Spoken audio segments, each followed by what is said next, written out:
கர்த்தராகிய இயேசு கிறிஸ்துவின் நாமத்தினாலே உங்கள் அனைவருக்கும் நன்றின் வாழ்த்துக்களை தெரிவித்துக் கொள்கிறேன். இந்த வாய்ப்பை கொடுத்த ஆண்டவர்களின் நன்றி, அதோடு ஆயரவர்களுக்கும் சபை முன்பர்கள் தலைவர்கள் ஒவ்வொருவருக்கும் என் நன்றியை தெரிவித்துக் கொள்கிறேன். 5ஆம் வார்த்தையை தியானிக்கும் முன்பாக வேதத்தை குறித்து சில காரியங்களை பார்ப்போம். முழு வேதாகமாக நம்முடைய கையில் கிடைக்கப்பட்டிருக்கிற இந்த வேதாகமம் 2 ஏற்பாடுகளை கொண்டுள்ளது. பழைய ஏற்பாடு, புதிய ஏற்பாடு. பழைய ஏற்பாட்டு வாழ்க்கை, பழைய ஏற்பாட்டின் காலத்தில் வாழ்ந்த ஜனங்களுடைய வாழ்க்கையை பார்க்கும் பொழுது அவருடைய வாழ்க்கையின் இடையிலே கர்த்தருடைய வார்த்தை வருகிறது. மோசேக்கு, ஆரோனுக்கு, தாவீதுக்கு, இவர்களுக்கெல்லாம் பார்க்கும்பொழுது அவருடைய வாழ்க்கையின் இடையிலே வார்த்தை வருகிறது. புதிய ஏற்பாட்டின் காலத்திலே வாழ்ந்த மக்களுக்கு வார்த்தையை வாழ்க்கையாக வருகிறது. அடுத்து பழைய ஏற்பாட்டிலே பார்க்கும் பொழுது அவர்களுடைய ஜீவன், அந்த மக்களுக்கு அவர்களுடைய ஜீவன் கொள்ளை பொருளாக கிடைக்கிறது. ஆனால் புதிய ஏற்பாட்டிலே பார்க்கும் பொழுது நமக்கெல்லாம் நித்திய ஜீவன் ஒரு கொள்ளை பொருளாக கொடுக்கப்பட்டுள்ளது. பழைய ஏற்பாட்டிலே மறைபொருளாக தீர்க்க தரிசனங்களாக இருந்த காரியங்கள் புதிய ஏற்பாட்டிலே வெளிப்படுத்தப்பட்டவைகளாக நிறைவேறுகிறவைகளாக அவர்கள் இருக்கிறது. அப்படி நிறைவேறிய ஒரு வார்த்தை தான் நாம் இன்று தியானிக்கிற 5வது வார்த்தை, தாகமாய் இருக்கிறேன். யோவான் 19ஆம் அதிகாரம் 28வது வசனத்தில் கொடுக்கப்பட்டிருக்கிற இந்த தாகமாய் இருக்கிறேன் என்ற வார்த்தை இயேசு கூறிய 7 வார்த்தைகளில 3 வார்த்தைகள் பார்த்தீங்கன்னா பிதாவிடம் பேசின வார்த்தை.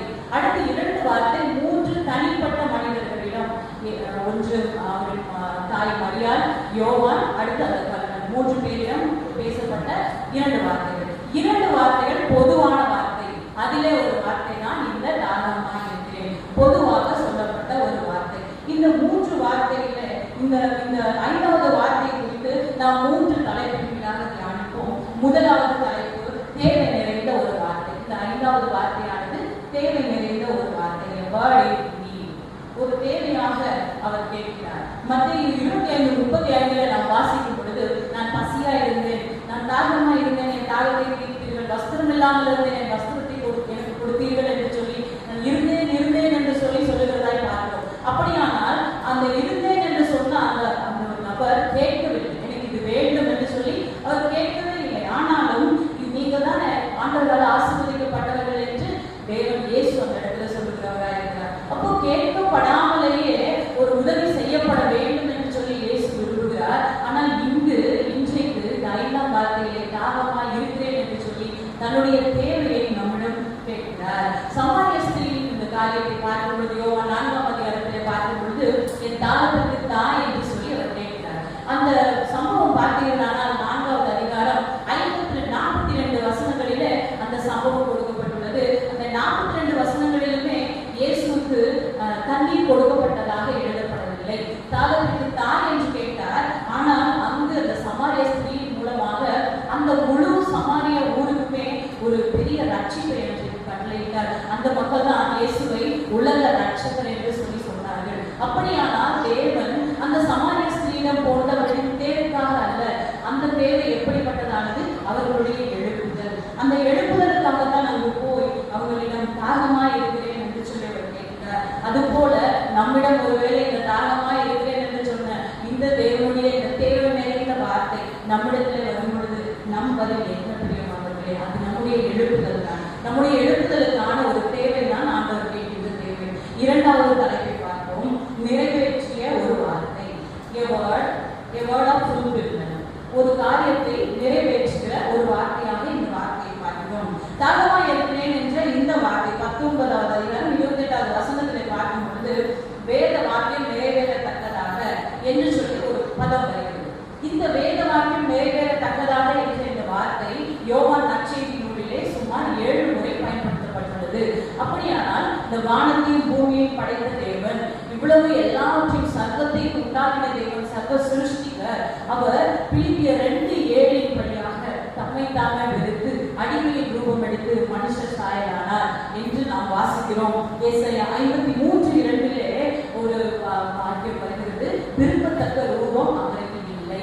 அது என்ன விரும்பத்தக்க ரூபம்? அப்படியானால் விரும்பத்தகாத ரூபம் என்ன என்றால் நாம் வாசிக்கிறேன் இந்த பிலிப்பியர் 2:7 படி அடிமையின் ரூபம். இந்த அடிமையின் ரூபம் தான் நாம் விரும்பாத ஒரு ரூபம். அடிமையின் ரூபத்தை யாருமே விரும்புவதில்லை பிரியமானவர்களே.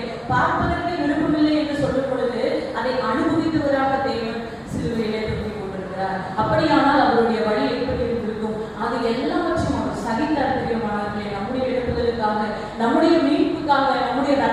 நமக்காக அவர் அதை நிறைவேற்றினார்.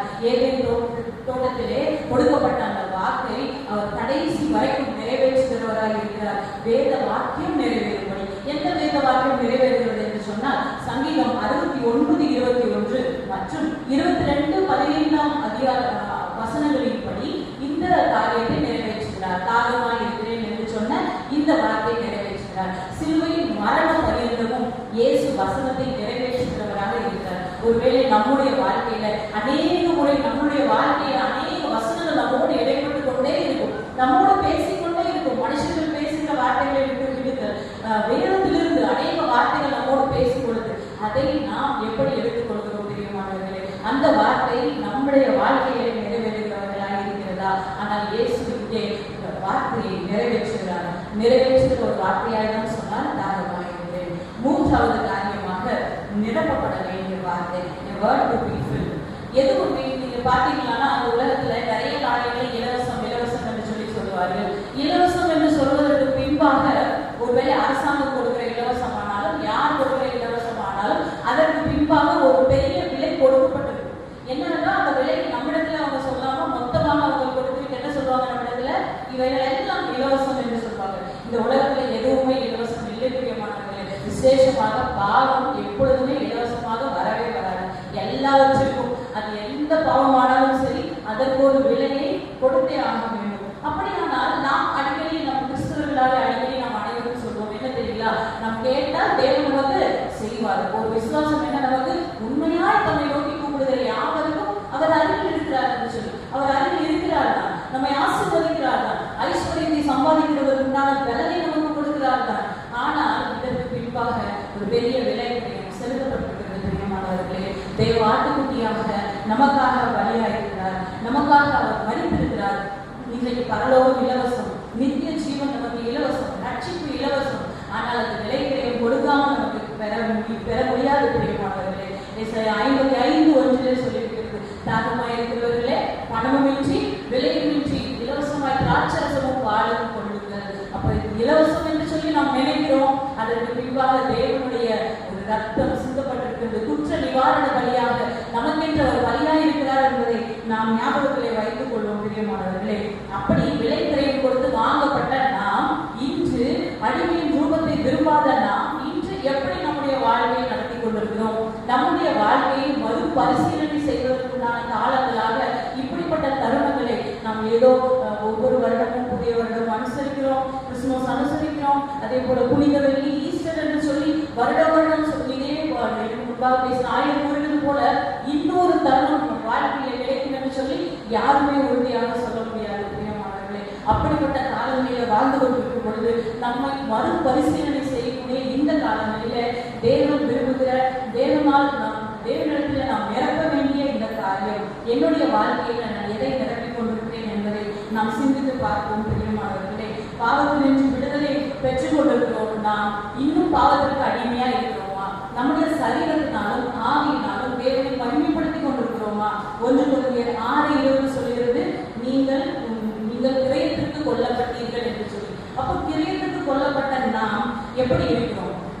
நம்முடைய வாழ்க்கையில நம்ம ஒரு பெரிய அச்சீவ்மெண்டாக ஒரு பெரிய சாதனையாக நம்ம நினைப்பது அநேகம் பேருக்கு ஒரு வீட்டை கட்டிவிட வேண்டும், சொந்தமாக ஒரு வீட்டை கட்டிவிட வேண்டும். அநேகர் அந்த காரியத்தை நாம் செய்திருக்கோம். நீங்கள் ஒன்றை யோசித்து பாருங்கள், ஒருவேளை நம்ம சொந்த வீடு கட்டினோம், கட்டினதுக்கு அப்புறம் நம்ம கண்ணு முன்னாடி நம்மளுடைய அனுமதியின்றி எந்த கட்டணமும் இன்றி ஒரு மனிதன் அந்த இடத்துல குடி வந்தா நம்மளுடைய பார்வை எப்படி இருக்கும்? நம்முடைய இறுதி எவ்வளவு பாதிக்கப்படும். இது நான் கட்டின வீடு, யாரும் அனுபவிக்கிறார்களே. ஒருவேளை நாம் நம்முடைய பணத்தை கொண்டு ஒரு காரை வாங்குவோம், அந்த காரில் வேற யாரோ பயணம் பண்றதை நாம் பார்க்கும்போது நம்முடைய இறுதியும் எப்படி அங்கலாய்க்கிறது? இது நான் வாங்கினது, இது நான் கட்டியது, எப்படி இருக்கிறது, யாரோ பயன்படுத்துகிறார்களே என்று சொல்லி. அப்படியாக நம்முடைய சரீரம் நமக்கான நல்ல பிரியமானவர்களே, இயேசுவின் தாகம் அதுதான். நம்மை ஆண்டவர் விலை கிரயம் கொடுத்து வாங்கி இருக்கிறார் பிரியமானவர்களே. நம்முடைய சரீரமும் நம்முடைய ஆத்மாவும் இன்றைக்கு எதை மகிமைப்படுத்திக் கொண்டிருக்கிறது?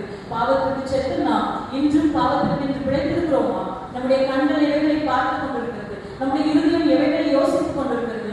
நாவின் பிரதியுத்திரம் கர்த்தரால் வருகிறது, ஆனால் ஜீவனும் மரணமும் நாவின் அதிகாரங்களில் இருக்கிறது. நாம் மற்றவர்களிடத்தில் பேசுகிற வார்த்தைகள் எப்படி இருக்கிறது? நம்மை தற்பரிசோதனை செய்து பார்ப்போம் பிரியமானவர்களே.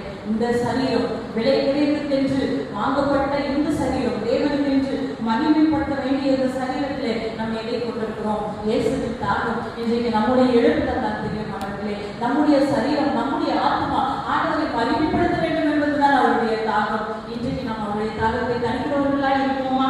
நாம் சிந்தித்து பார்ப்போம். நம்முடைய வாழ்க்கை எப்படி நிரப்ப போகிறோம்? மதுரமாகவா அல்லது கஷ்டமான காரியம் போலவா நம்முடைய வாழ்க்கையை நிரப்ப கொண்டிருக்கிறோம்? யோசித்து பார்ப்போம். தலையிலே தாக்கி ஜெபம் செய்வோம்.